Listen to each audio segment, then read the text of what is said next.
Okay, listen, pay attention, Akebula, and pay attention, my people. Imagine being kidnapped, chained in a slave ship and told that you will never see your home again. Now imagine taking over the ship and selling the ship back to your homeland. Stop imagining, let me tell you the history. It happened in June 1730. This month made it 296 years it happened in history. Pay attention. The history is called Little George Revolt because the name of the ship that carried these enslaved Africans were called Little George.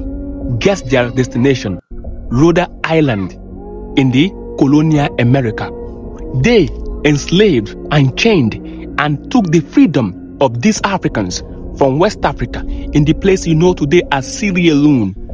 They put them inside the ship, forced them, took their identity to enslave them. There were about 96 of them. But guess what happened? 5 days into the voyage, this group of enslaved Africans refused to give up their humanity. They fought. They resisted. Guess what happened? They took over the voyage. Instead of allowing them to take them into slavery, they turned the vessel around with zero navigational experience. They sailed the ship back to the river of Sierra Leone. They refused to give up their freedom.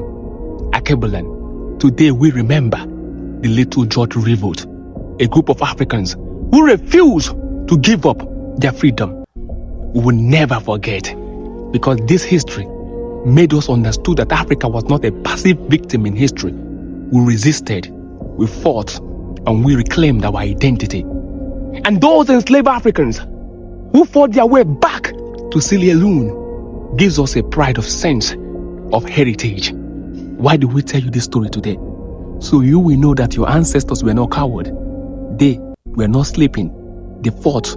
They resisted. They were never passive victims in history.